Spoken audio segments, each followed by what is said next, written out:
Here's a right nice yellow perch. Notice the orange on his pectoral fins. I believe these are in spawning mode as well.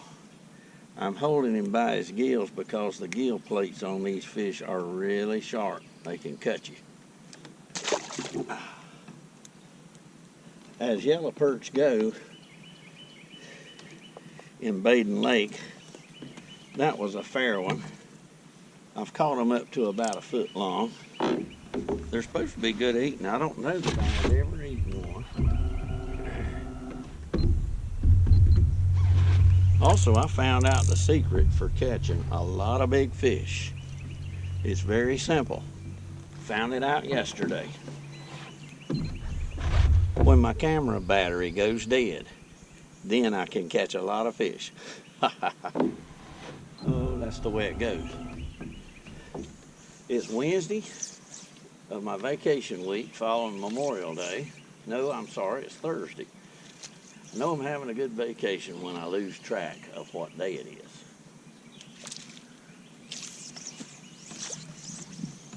The water is really, almost could call it muddy today. Good thing I like cream in my coffee.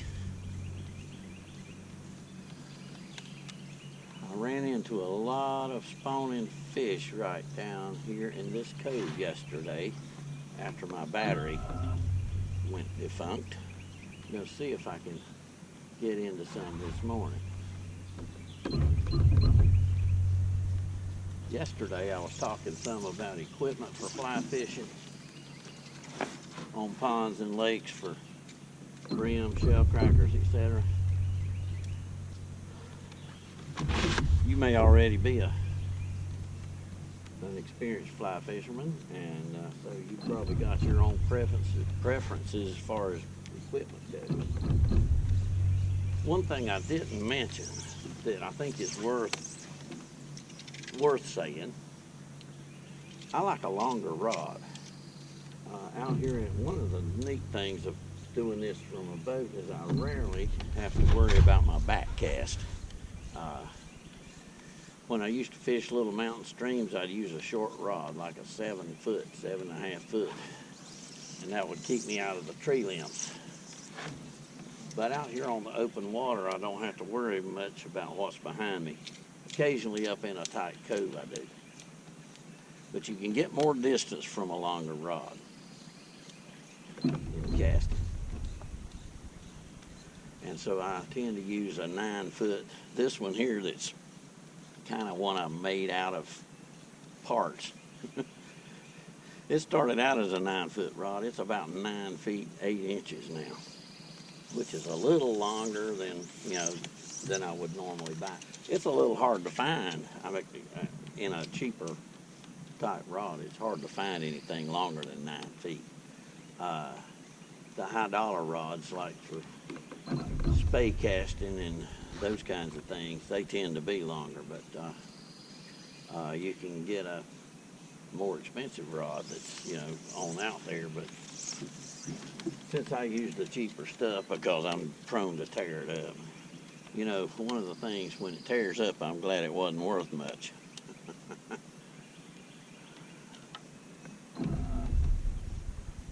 I thought I was really going to be into some fish about here, but I think I got a little further down to go. Let's go head on down there. Also, when the water's really muddy like this, it's been a lot muddier than this, by the way. But I usually tend to retrieve slower, and I use a dark fly. That was a fish. What I'm using this morning is one of those double bead specials that I make. He's got a little junk on him. Let me clean it off, and I'll show it to you. Let me fluff the hackle out better. It's got hackle wound between the beads. This one is a blue beaded one with purple tail and black hackle and a fluorescent orange head that gives it a little visibility. And also, when I get ready to make another cast, that head, I can tell if the fly is fouled up on the line, and if the tippet's wrapped around the hook, I can tell that easily from a distance. Which, nothing more frustrating than to fish for a half an hour with a fly that's all fouled up and retrieved backwards, and fish won't mess with that. And that helps me spot it right off if it is that way. But a dark fly like that in cloudy water, particularly on a cloudy day, gives a better silhouette, and I think the fish can see it a little better. And so I tend to save my brighter flies for brighter days and clearer water.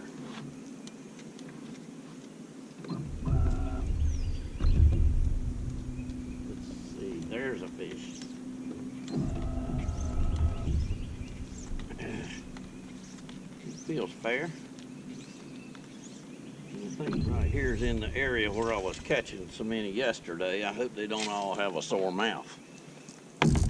Right, pretty bluegill. I ended up yesterday, I think I caught 170, and I would say way over 100 of those were like that one I just turned loose or bigger.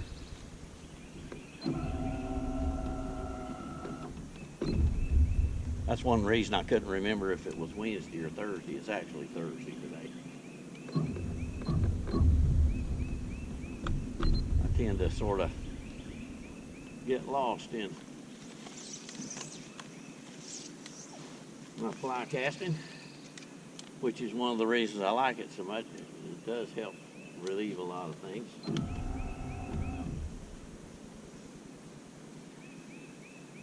See if we can get another one or two here.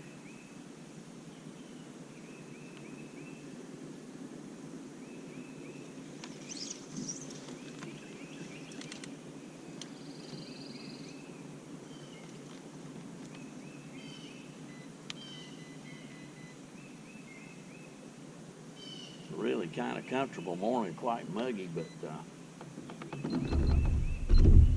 I like an overcast kind of day myself.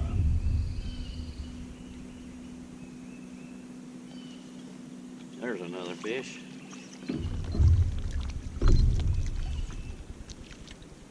Not quite as good as the other one, but I'll take it.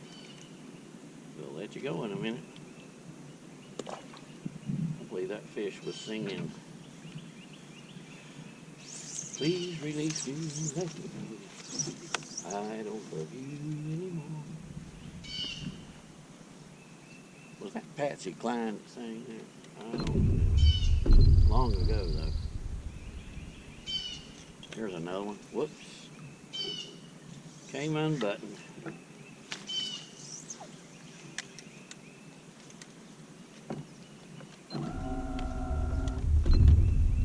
There's one. Yeah, they're right in there. Right in front of that bush.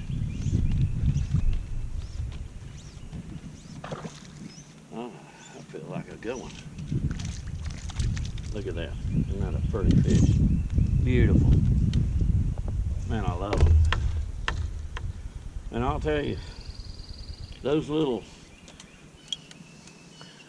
wild rainbow trout you catch up in the mountains are beautiful, and the little brook trout, oh, they're just, I tell you, they're great fish.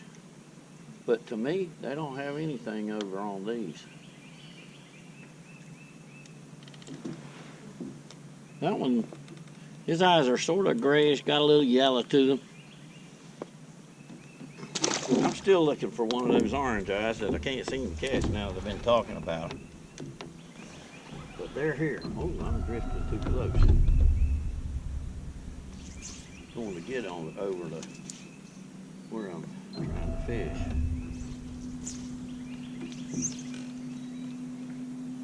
The line was wrapped around the rod. It does not cast nearly as well that way.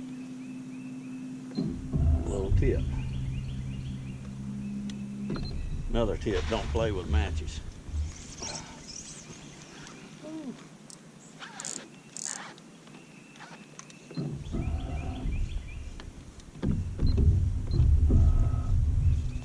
There's another fish, a little out of your view. He's not a big one anyway.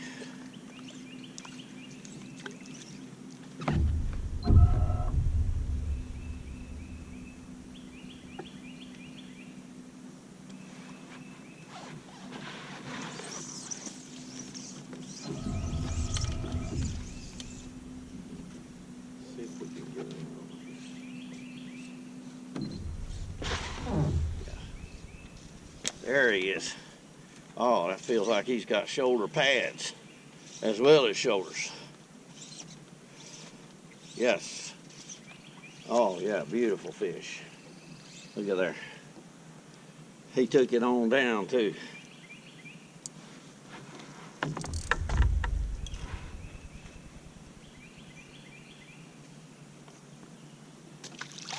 Tell you, these hemostats are one of my best tools.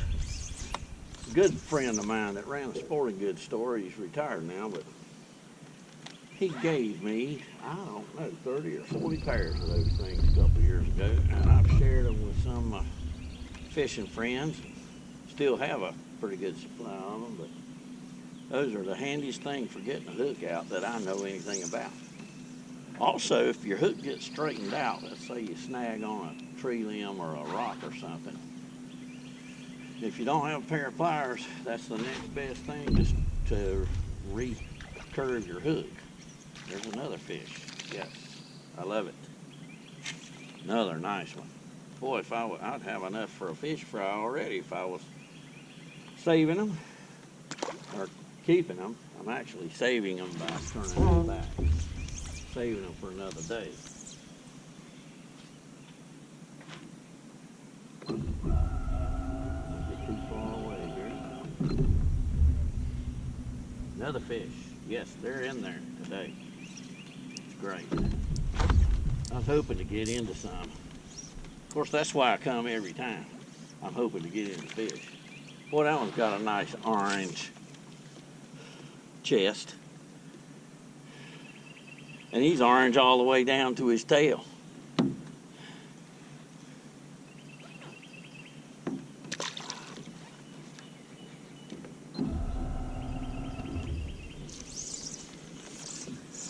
And you may already have noticed this.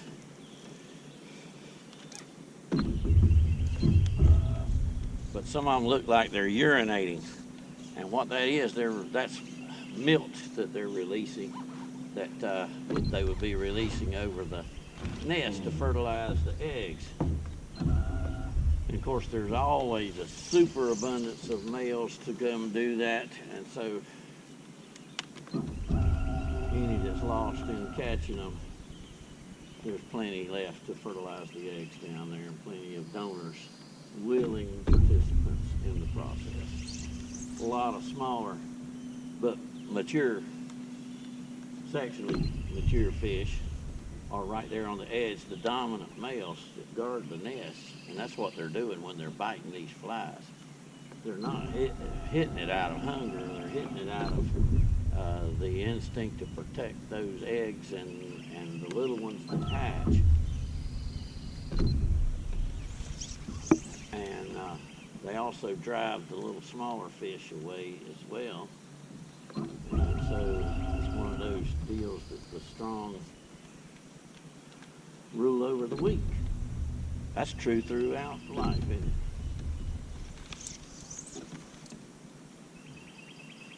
The book of Proverbs in the Bible is full of that kind of thing. The rich ruleth over the poor, and the borrower is servant to the lender. You've got all of that. And in the prophets in the Old Testament, Amos spoke about the selling the, what is it?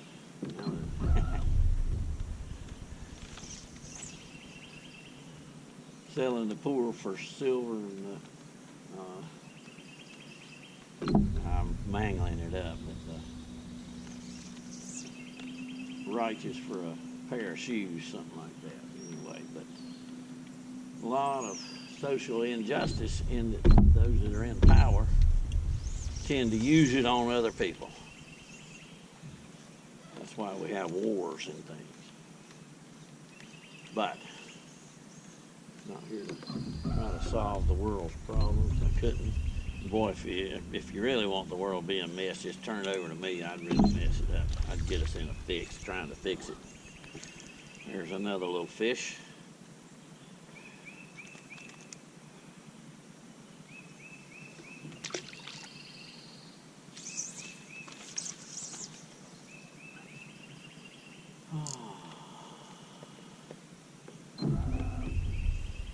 There's only one that I know that you can surrender your life to, who won't mess it up for you or take advantage of you, and that's the Lord Jesus. Let's